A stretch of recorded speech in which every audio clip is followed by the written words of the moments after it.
Welcome, everyone. My name is Alina Joling. I am the founder of Molita Artisanal Sharpening, where we say it's our goal to keep your blades out of the landfill and you out of the hospital. Yep. So I am so excited to be talking to you about your bladed tools today. I could literally talk to you about your blades all day, but because we're at the garden show, we're going to focus on the bladed tools that you use in the garden. And there are a lot of myths around keeping your blades sharp, and people don't seem to realize that professional sharpening is alive and well, and you probably have a local sharpener close to you. But sharpening isn't as simple as it looks. It's not one size fits all, and getting a good edge on your tools is critical to your safety and your health. So if you want to sharpen at home, we're going to talk about some of the do's and don'ts, the gadgets that are out there, and some safety tips. And if you want to go to a professional, we're going to talk about some questions that you could ask them to make sure you're finding the one that's right for you, because it is an unregulated industry. Anybody can buy a machine and call themselves a professional. So first, thank you, PBS, for having us. This means a lot that we get to share this information with so many people. And I'd like to note that the opinions expressed in this are mine. And they may change over the years with new information. And if you want to keep up with us, you can subscribe to molita.com and stay up to date with everything we learn along the way. And additionally, for the purposes of time, this presentation is by no means complete. Like I said, I could talk to you about your bladed tools all day. An intention that we have is to talk to non-blade people about their blades too, so I'm going to break it down, try to make it really easy and simple to digest, even if you don't know anything about sharpening. All right. And I want to thank you for attending too. I imagine some of you are here today because you want to stop throwing tools away when their edges are dull, or you want those edges to last longer. Maybe you have questions like, are my tools worth sharpening? Or you just want to stop being shamed by friends and family when they come over and make fun of you for having really dull blades. So our goal at Molita is to make high-quality sharpening more accessible in the greater Milwaukee area. We originally had a standalone storefront. We are now located inside of the Better Knife and Kitchen store in Brookfield, Wisconsin, and we have mobile units that do farmers markets all over. So Molita is actually an old Italian slang term that means knife sharpener. It was originally the last name of a family who had a heavy hand in developing the Western style of knife sharpening back in Italy, and they were so darn good at it that their last name became synonymous with sharpening. So when I started Molita, the world of sharpening and like the only options available around us, they really had a philosophy of the customer doesn't know any better and doesn't care, and that's a quote. So my intention is by the end of this presentation, you know better and you care about those tools. All right. So today I'm going to bust some myths about sharpening. We're going to give you some tips on caring for your tools. And if you want to sharpen at home, I'm going to tell you right now, you're going to have to learn a skill. There's no way around it, in my opinion. But if you're interested in that, we're going to give you some tips on it. And again, professional sharpening is a lot more accessible than you think. We actually invest $30,000 to $50,000 per sharpener that we train. If it was easy, I wouldn't have to do that. So let's get into it. The first myth: sharpening is a male-dominated industry. I am so delighted to tell you that these are two of the largest sharpening companies in Wisconsin, and they are both owned by women. And a special shout out to Diane in Kenosha and another to Kelly over in Green Bay. Women are really doing a lot in Wisconsin in particular, and I've called and gotten calls from other places too. We're all over the place. Even in some of the oldest companies in Japan, there's a lot of women there. And this right here, Wisconsin Cutlery and Kitchen Supply, that's your hometown hero. She's here in Madison. She does a fabulous job. Her name is Michelle, and she actually has partnered with us to open the Better Knife and Kitchen store in Brookfield. So, I just want to say, the biggest thing that we have in common, us ladies, is our passion for sharpening your blades. And that might not make total sense until you think about that Julia Child quote, that the knife is the life of the kitchen. And so I think the pruner must be the life of the garden, isn't it? Most people don't seem to know that a sharp blade, most people do seem to know that a sharp blade is safer to use, right? We know you're less likely to slip, that it's going to bite into whatever you're cutting a little bit better, you can keep your fingers way out of the way. But slightly less known is number 2 up there, that if you cut yourself with a dull blade, it's going to take longer to heal, and it's more likely to get infected. I got my first stitches from sharpening this last year. I did not feel it happen. It was with a blade I had just sharpened, and I didn't feel it while it was healing either. But then I cut myself with a dull tool a while later.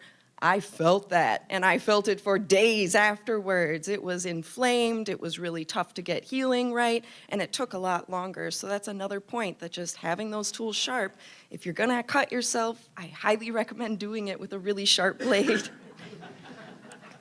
Even less well known is number 3 up there, the long-term health consequences. People usually look at me like, what? Unless they're in the salon industry.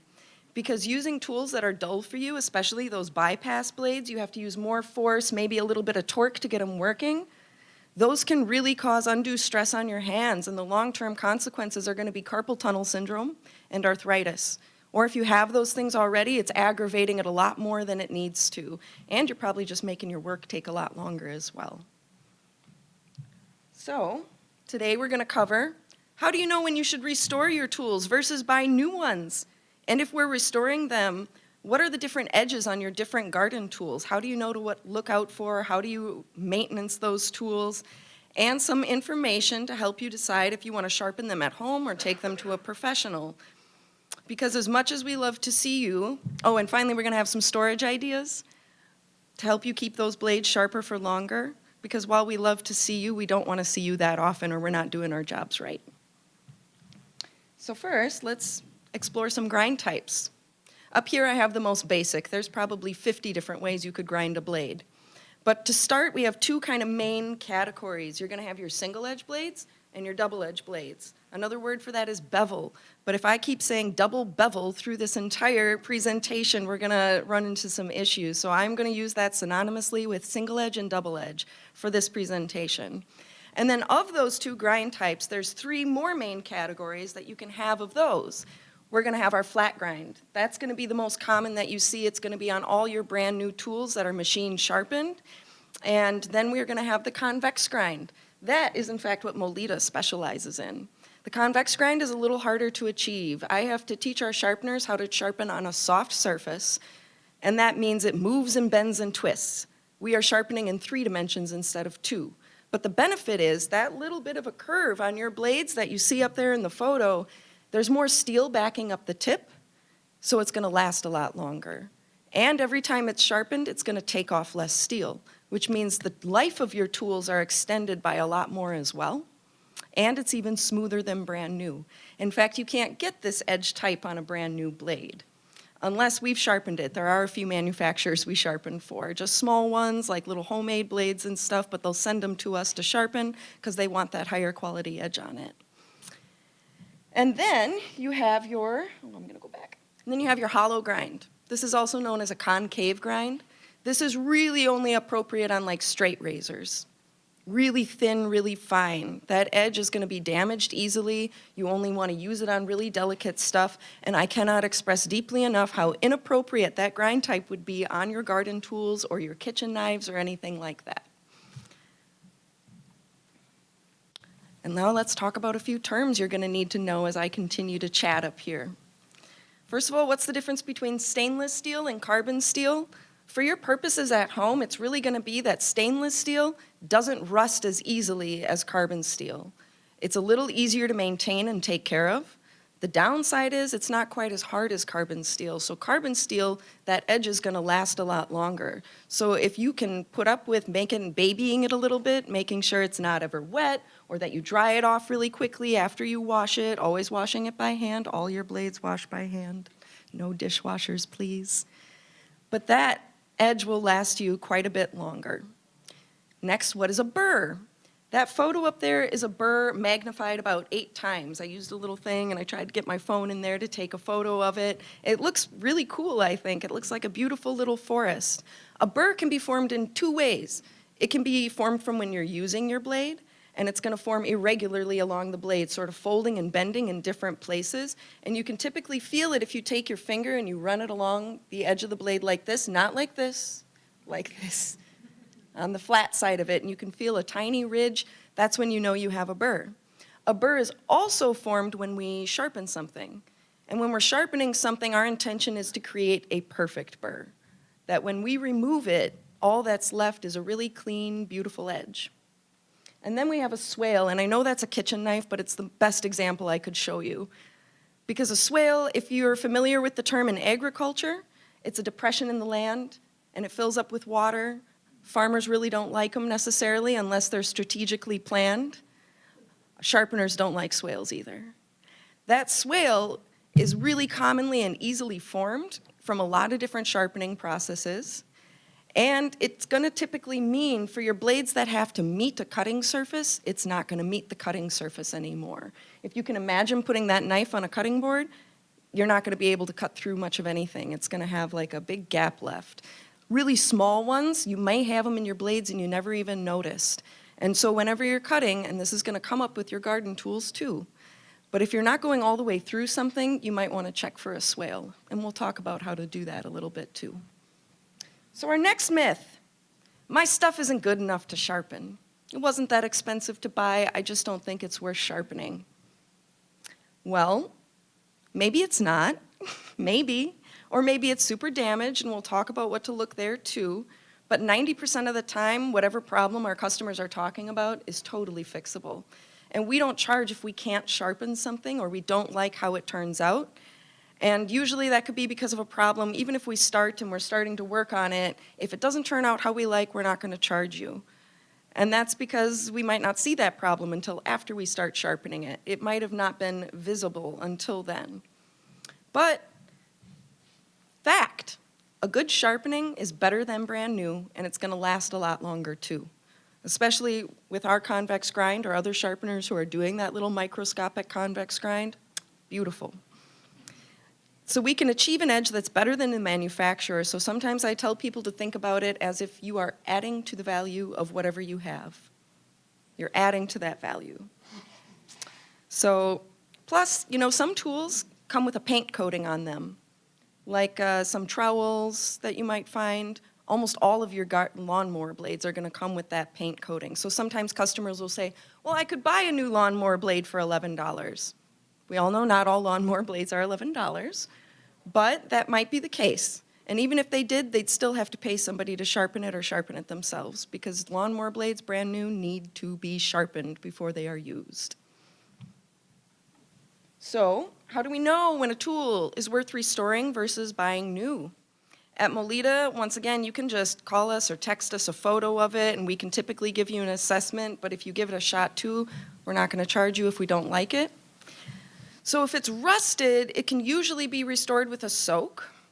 The main thing we look out for here is if the steel is deeply pitted.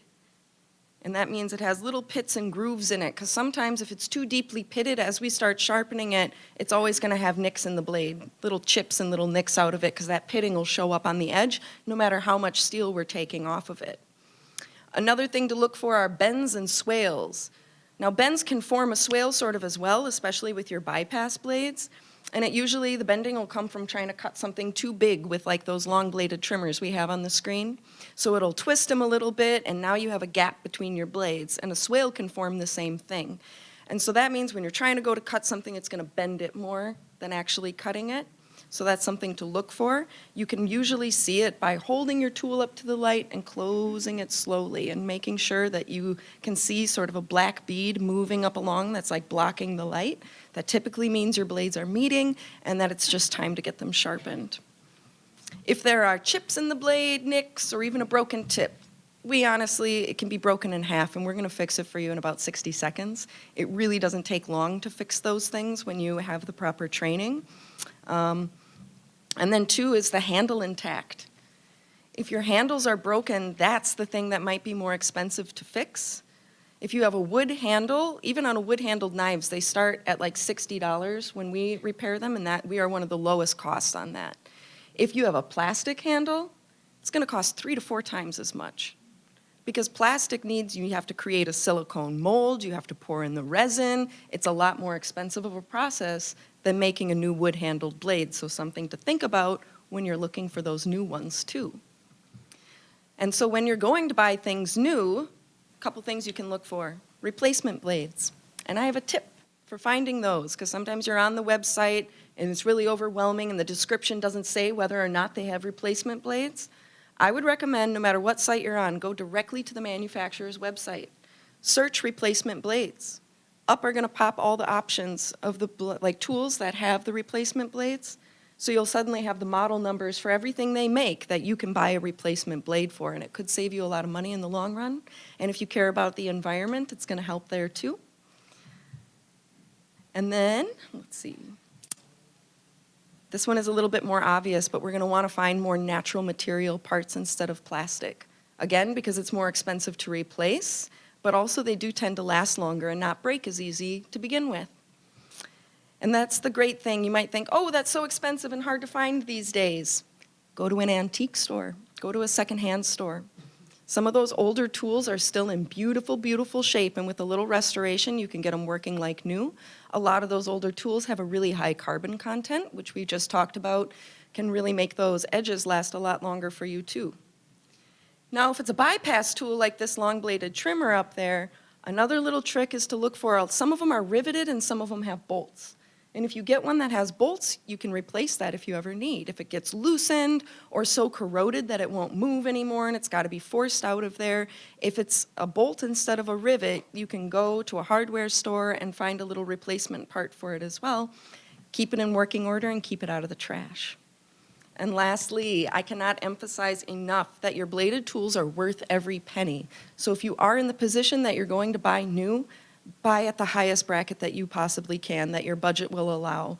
It's absolutely worth it in the long run. It'll save you money in the long run because a higher quality tool won't need to be sharpened as often. It's going to hold its edge already better, and you're going to work less. If its edge is holding better, you're going to have a lot easier time of working, so it's going to save you time too when you're out doing your gardening. Myth number 3. The manufacturer's edge is as good as it gets. Surprise, surprise, making blades and sharpening them are two completely different skill sets. But often people assume that somebody who makes knives would be better at sharpening them, but that's not true.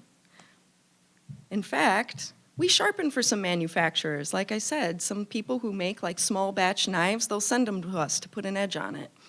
So a good example I can give you is if somebody learned how to make beautiful paintbrushes. Do you think that would make them a better painter? No. So a lot of knife and bladed tool makers don't actually know how to sharpen. They either have machines that'll put the edge on for them or like gadgets that guide them, which is called a jig, and we'll talk about those in a little bit too. And brand new edges are rarely sharp even from the back end to the very tip. And that's kind of to be expected with a lot of that machine sharpening. We have customers who are so spoiled that they bring us their new blades as soon as they get them because now they're so used to our edge that the new edge is like not good enough for them. So people ask me if I make knives, and the answer is no. I have just been focused on being the best sharpener, and that's the same thing I train our sharpeners to do. So we are specifically a sharpening company, not a manufacturing company of blades of any kind. Sharpening professionally requires memorizing a lot of little micro movements. It's a lot of muscle memory, and that's partially why it takes us so long to train, because even once you understand the concepts of it, it's practicing these tiny little movements over and over so that your hands just automatically do what they're supposed to when it comes to sharpening. So let's talk about some of the different edges you have on your garden tools. These are going to be your double bevel or double edge garden tools. They're going to include your hatchets, your sickles, your machetes, and your anvil pruners, specifically the anvil style. Versions of each of these, they're going to have thinner blades on, or thinner edges on them sometimes, or thicker edges on them sometimes. For example, a small hatchet is going to have a nice tight angle on it, whereas your big splitting mauls and axes are more wedge than edge. They're not going to be very tight or sharp. You're not going to get a slide test or a push test with that edge intentionally. If they did, they wouldn't be doing their job very well. So at Molita, I teach our sharpeners to be able to match angles by sight and feel. If the original edge is so badly damaged that we can't see it anymore, we have to know what's supposed to be there, based on the thickness of the tool, based on what it's going to be used for. And if you're trying to figure out this angle for a device at home, it's usually not going to be on the website. You may have to call the manufacturer, and it's probably going to take a little bit of digging around, but you're going to want to try to find that because That edge, that angle, can vary within brand. From brand to brand, it can vary within the same brand from tool to tool. Those edges are not always, those angles are not always consistent. So first, I'm gonna talk real quick. This is a great example. We have the same tool, the same job, but one has a single edge and one has a double edge. So your anvil style pruner is gonna have a more powerful cut, and it's that double edge. But that blade isn't gonna last as long because as you take it off, you have that risk of swale because it's meeting a flat plate. So as soon as your swale is like formed in that, you're no longer meeting that plate. And some of them have like a little bit of adjustment room where you can move it over to get a few more sharpenings out of it. On the other hand, that bypass pruner, and when I say bypass, it means that the cutting action is happening because it's passing by either a flat plate or another blade. And that's how you're getting your cut. It has a less powerful cut, but that edge is that whole blade is gonna last through a lot more sharpenings. Because as you sharpen something, you have to take steel off of it, so the blade is gonna slowly get smaller and smaller. The good news is that both of these you can find with replacement blades. So you wouldn't have to buy the whole tool all over again. Now, not all of them have that. You have to look for it and make sure you can find something like that, and I highly recommend you do, because saving those handles can be a lot less expensive for you throughout time. All right. So like a bypass pruner, most of your garden tools are actually going to have a single edge. This surprises a lot of people. So reel mowers are one item. I'm going to give you a few tips on like sharpening these. Your reel mowers, I don't have listed up there, but they are one item you can sharpen at home. That one, most people will bring to us just because it's a pain. They're kind of a pain to sharpen. It's a lot of adjusting back, a lot of testing, and it's just back and forth. And every single one is different. I'm not going to get into how you adjust those because you want to look up your specific brand online, and there are a lot of good videos for that. But it's like $35 if you want somebody else to do it typically. Now your lawnmower blades are another one of the easier items to sharpen, but I'm going to say specifically when it's a flat blade. Some lawnmower blades have curves to them. Those can be a little trickier. But if it's that flat, straight edge, I meet a lot of people who do those themselves. There are a few tips I'm going to get into later with the safety stuff that most of those people are like giving me the drop mouth face because they can't believe that they have been doing things like in such a dangerous way for themselves or their family. But it will cut your lawn cleaner if you have a single edge on it. I see a lot of these come into Molita where it has a double edge put on it, and they'll tell us that they took it to another sharpener and that sharpener did that. Now that's a little bit of it's easier. Doing a single edge blade is going to take you a little bit more time. If you sneak a little angle on that backside, that's going back to they're expecting you to not know any better and not to care. But your lawn is going to cut a lot cleaner and that edge is going to last a lot longer if it's single edge as opposed to double edge. I've also seen companies that appear really reputable on the outside that do not balance their lawnmower blades. That means you can go home, if it's not balanced properly, put it back on your machine, and the way it spins is going to wobble a bit, and it can ruin your machine. And most people wouldn't think that, you know, oh, their machine broke down a couple months later or something. They wouldn't assume that's because I went to the wrong sharpening company. So again, that's something they're counting on you not knowing. That balancing is really important. So I would check with the company you're going to that they actually balance their blades. And then two, it wouldn't hurt. You can get for like maybe $8, $9 a little lawnmower balance. You can take them home and balance them yourself and make sure that they were balanced properly, because that can save you a lot of money and from buying a new lawnmower all over again. Saw teeth are also single bevel blades. Those are one that we do not do at Molita, and the reason is each tooth is an individual blade. We are freehand artistic sharpeners. We would have to treat each tooth like an individual blade and charge like $5 a tooth. It would be very silly. But I grew up on a farm, and a lot of the farmers I grew up around, we'd treat it like a social occasion. You get your file, you get your friends, and you sit around and just file those edges. Since they're a single edge and since they're really short, this is pretty easy to do with a file. It's just a little time consuming, but it's a great way to keep those saws workable and keep them out of the landfill. I also want to touch on electric hedge trimmers. Does anybody else have those at home? Worth sharpening by hand. It's really, really difficult to find a place that's going to sharpen those professionally. I've tried a couple places, and even they will call us and be like, this is taking a month longer because this one is so particularly hard to line up and get on our machine. And they usually do that with more of a machinist knowledge. That's going to be your flat grind. The convex grind isn't going to make a huge difference on these tools that have teeth on them, as opposed to something that's a straight edge blade or a serrated blade. And then we also have like garden hose, like the one in the photo. Most of them, not all of them though, are single edge blades. You're going to have a few of those specialty hose that are like, I believe it's I forget, cut that out. But there's a couple different kinds that do have a double edge on them. If you learn to inspect your blades a little bit more carefully, you'll be able to see that when you buy them, if you're trying to sharpen at home and you want to know what to put on there. And then we finally have our big scissors. That's what we call long-bladed trimmers at Molita. That's essentially what they are. You know, they're a giant pair of scissors. And both your regular garden scissors and your long-bladed trimmers are bypass-style blades, which will not function at all if a double edge is put on them. If you put an edge on the back of your scissors or the back of your long-bladed trimmers, and there are a lot of YouTube videos telling you to do this, please don't. Please don't. We can fix them. We just have to take off a lot of steel. We have to take off the amount of steel that edge on the backside dug into it. And if some of those tools have serrations, which bring us to our next myth, that serrations can't be sharpened. Not true. In fact, they're not just for bread knives either. You see, that's a serration on a long-bladed trimmer I have a picture of here. And it's sort of a toothy serration. And people will throw them away thinking that they can't be sharpened, but the purpose of these is to bite into whatever you're cutting or help you bite a little bit more. And if you bring them to a professional place, they definitely, ask them if they can maintain the serrations or if they plan to remove and flatten them. Because some places won't even ask you, they'll just take them off. But it's not necessary. Serrations can be sharpened and they should not cost you extra. That's a big one too to watch out for. And if somebody is trying to charge extra for serrations, I would ask them why. Why? They're not more work, or they shouldn't be.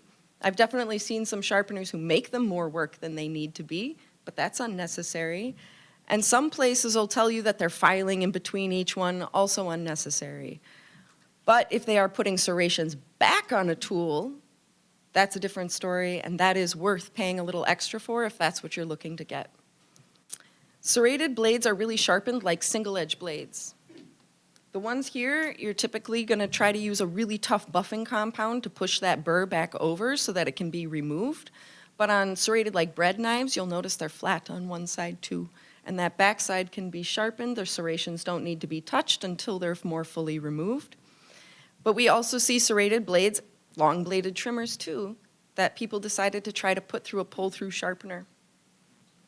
That's going to put an edge on that backside. That's not what we want to do. Again, they're not going to work at all after that.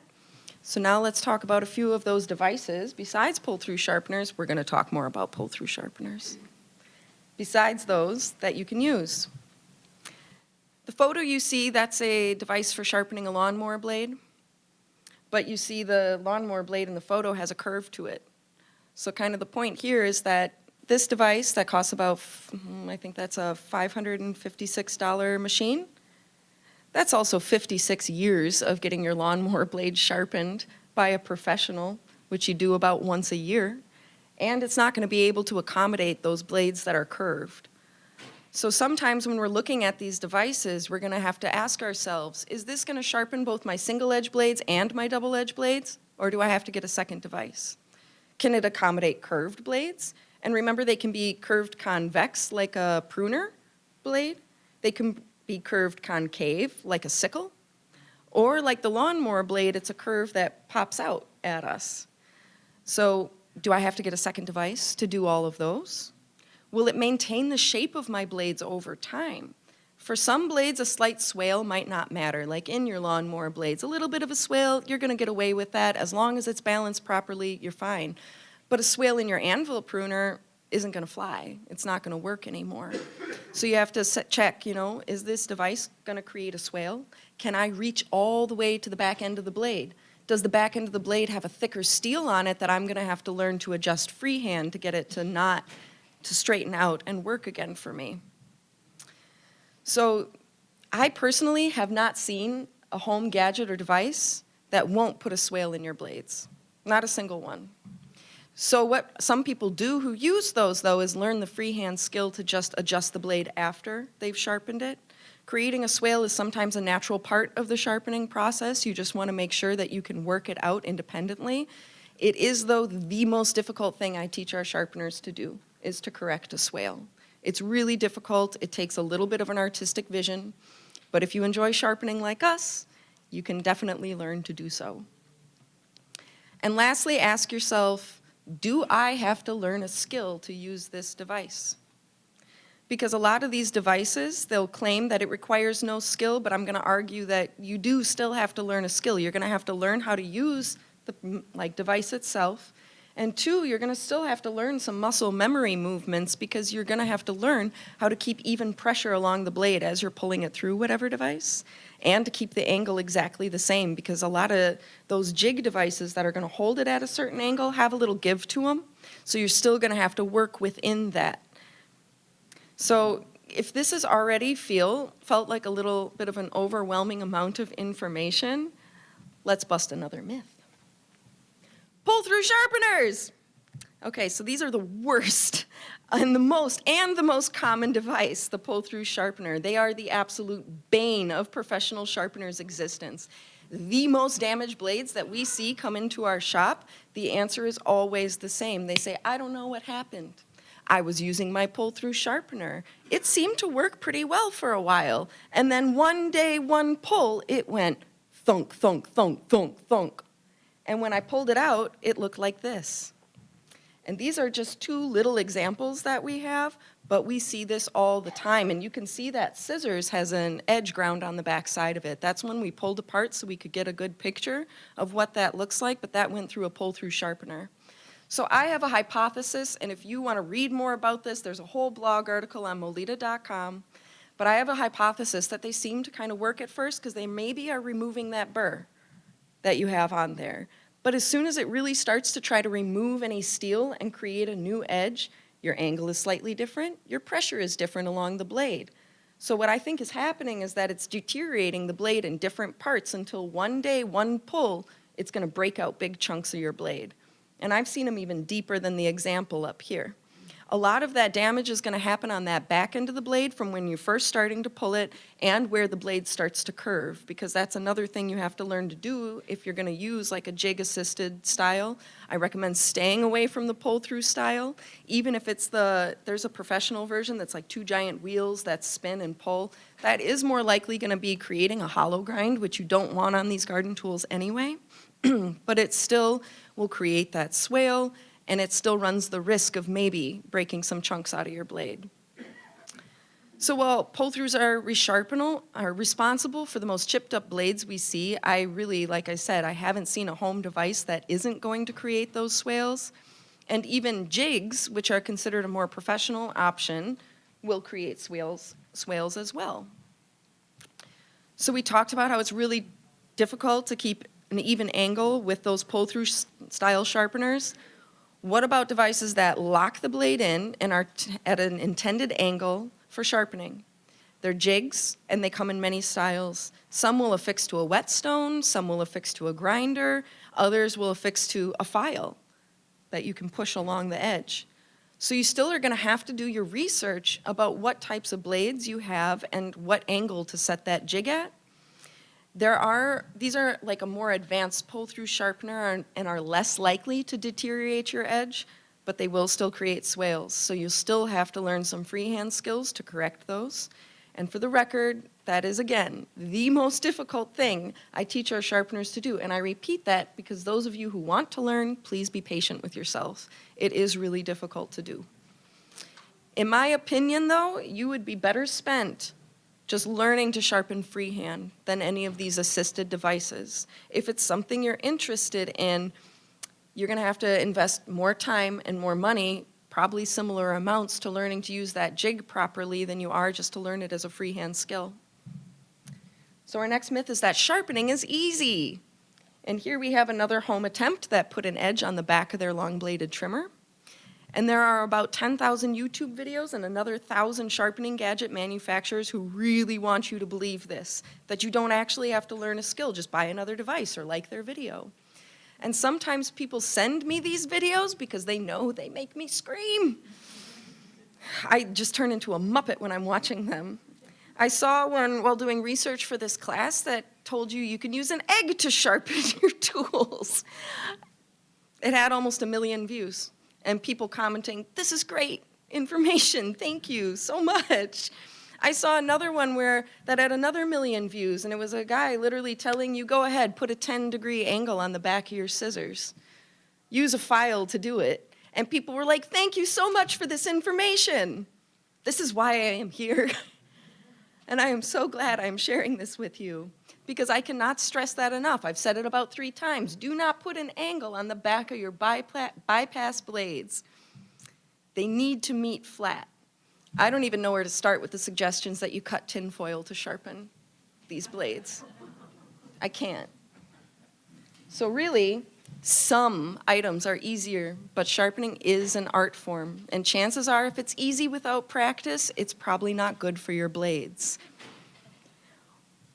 So what's even more frustrating is that a lot of these home devices are upwards of $100. And they will create problems down the line, if not right away. And $100 buys you a lot of professional sharpening from a person who has years of experience and probably thousands and thousands of dollars invested into their training. So let's talk about the options you actually have at home that aren't going to ruin your tools. There's one that I recommend, and it's the classic, whetstones and files. Also takes a skill to learn, and I know it could be really disappointing to some folks that don't want to have to learn a new skill, but again, those professional services are a lot more accessible these days than you might think. But for those of you who, like me, think that sharpening sounds fun and relaxing, between a whetstone and a file, you should be able to do most of your items at home, and they are going to cost a fraction of what some of those fancier devices are going to cost. So I do recommend that you buy some secondhand tools to practice on, because again, it's a learning process and you don't want to put your good stuff on there right away. But there are a lot of good videos to help you learn this online. Look for somebody a little more reputable who's been in the game for a while, but there are a lot of good guidances online to help you learn. And again, just be patient with yourself, because if it was easy, we wouldn't have to invest so much time and money in training our sharpeners. The only downside to a whetstone is that it can take 20 minutes to sharpen a blade. It's going to take a little bit of time. If you have a broken tip or a big nick in your blade, it might take you an hour or more. So I hope you're really interested in doing it. And there are a couple reasons, though, I wouldn't recommend the motor system at home. First of all, it's moving so rapidly that it's going to take off steel a lot faster, and if you make a little mistake, it's going to show up as a big mistake on your blade. Number 2, sharpening on a moving belt or wheel, infinitely more dangerous than a whetstone. A lot of people don't think that because we make it look pretty easy, but we are wearing protective gear, and we have a lot of training in our safety. So I know some people are going to use these at home anyway, so I want to go over the safety tips because I would like you to be doing that safely. Thank you. Purchasing the machine is just step 1. Make sure you have all this safety gear before you get started. Glasses are important because learning which metal sparks is a process. Sparks vary in size and are more prevalent in tools with a high carbon content. As a beginner, I would recommend you wear your glasses all the time. Sometimes you will see us not, but we are doing that in a calculated situation. For example, if I'm sharpening outside and my glasses are fogging up, and I know I'm sharpening a steel type that's not going to spark, and I know those bits of steel coming off of it are so small that they float, they don't shoot at my face. It's going to be safer for me to see what I'm doing than it is for me to wear my glasses and be a little bit blind sharpening a tool. But again, those are like really specific situations that I all have, and I know there's a strong wind that's going to be helping carry this stuff away. So when you see a professional not wearing some of these things, they are probably doing it in a really calculated way. If you are at home and just learning, please wear your safety glasses. You're also going to want a leather apron that protects your vital organs. That's one a lot of people don't think about either. But if you catch one of those blades on the tool that you're using, it can shoot at yourself or at somebody standing in the room. I have seen professionals who have been doing this for years put an 8-inch knife through their leg. The more overconfident we are, the easier we tend to make mistakes. So I highly recommend wearing a heavy-duty apron that's going to protect you if something flies at you. Now, this one is the least known, and every time I meet a customer who's sharpening mostly lawnmower blades at home, or maybe they're doing it, one gentleman, he was doing it for his condo association that he owned. He was like, I do a lawnmower blade repair service, and I sharpen the blade as part of it. And I go, you wearing a mask?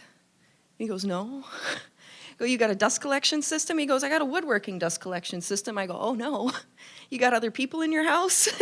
Because this is one of the most toxic things you can breed.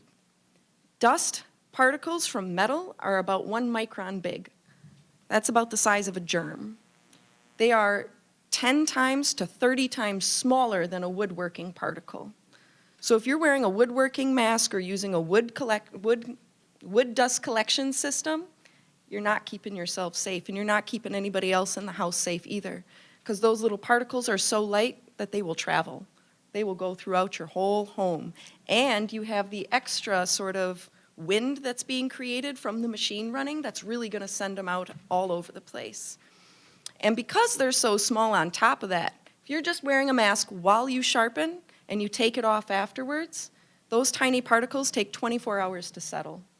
And they're easily disturbed by just like walking by, picking something up. So you really have them floating around your house. And those little particles have been linked to a lot of health consequences, especially if your tool is rusted, which I know a lot of our garden tools can be, and no shame. We've all left something in the garden over the winter.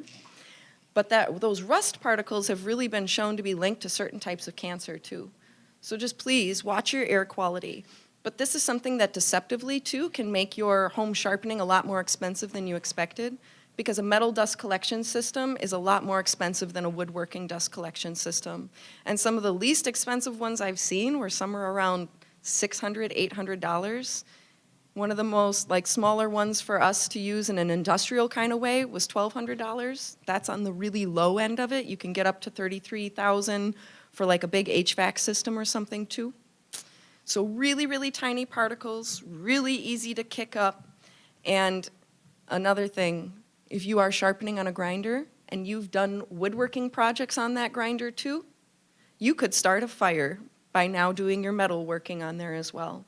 Those sparks can set any of that little dust particles from your woodworking, they can set them on fire. So definitely make sure then too you have 2 separate machines for your metal and your woodworking if you're going to sharpen at home. If that all sounds like way too expensive and way too much work, you're in luck. We got professional services.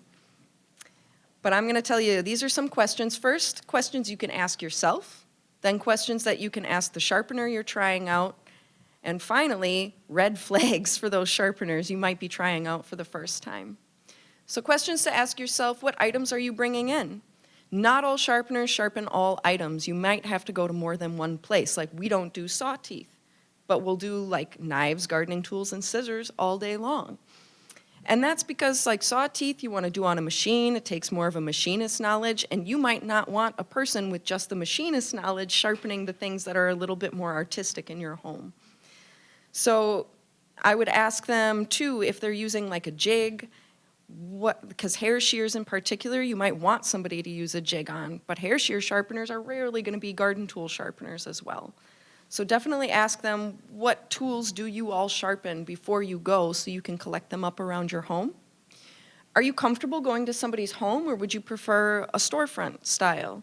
There are a lot of sharpening services that are out of somebody's home. It's an option there, but definitely look into where you're going if that might not be something you're comfortable with. And then do you want sharpening while you wait? Are you okay with 24-hour or longer turnaround?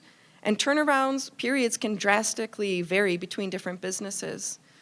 Another thing you can ask them is, how do they test their blades? Do they test them at all? The most common is paper testing. And I'm sure a lot of you have seen like videos of people testing blades on paper on the internet. Those usually drive me a little nuts too because they're doing a slide test and that's not that impressive. I can take one of the blades I sharpened maybe 6 to 9 months ago and still pass a slide test with it. What it can no longer do is a drop test, and that's where the weight of the tool drops through the paper straight. And you can use a paper test on some of your garden tools, especially those pruners are a good one. With a lawnmower blade, we might only expect to get kind of a slide test, but definitely ask them how they're testing because there are places that don't test at all. Can you watch them while they sharpen? Do they have a clear policy for what happens if you don't like how something turns out? Are they using a water-cooled system or are they heating up your blades and messing up your blades with too much heat? Because it can affect the temper of the steel to have them heated up too much. And I can't emphasize enough, you got two options there. You've got machines that run water-cooled, or you can use a quench tank. But a quench tank, they're used in blade making to cool down the blade. If you're sharpening, the intention is to never let the blade get hot in the first place. So we dunk and dunk to keep it cool, not to cool it down. Another thing to ask is how long have they been sharpening and what was their training program like? There is no school or standard for sharpeners. Anyone can buy a machine and start offering professional sharpening. But if they're training by themselves, I'd say it's probably going to take them 5 to 6 years to get really good. If they're training under somebody and have really intensive training, maybe a year. Are they sharpening freehand or are they using a jig? Are they sharpening on a hard surface or a soft surface? Are you getting a flat grind or a convex grind? Do they charge extra for serrated blades, broken tips, chips in the blade? Because in my opinion, a professional should be able to fix those things so quickly and easily that they don't need to charge extra. How long will it take to get your blades back? And then some red flags for when you're asking these questions. Sometimes even if you're not getting pinking shears sharpened, ask them if they sharpen pinking shears. Because if they say no, I might not trust them with any of my bypass blades because a pinking shear is technically the same. It actually has a flat edge on it. It's just like any other scissor. Do they do single edge blades? You can ask them if they do single edge gardening blades. If not, I wouldn't give them any of your single bevel blades that you have for the garden, which as you know now are most of your garden tools. And here's just one, if they make you feel silly or stupid for asking questions, they might be trying to pull one over on you. That shouldn't be. No earnest question is a dumb question. So if you're asking questions and they're trying to make you feel like you don't know what you're talking about, they might be banking on it so that they can do whatever they want to your blades and send you home with them and you don't know any better or what's really available.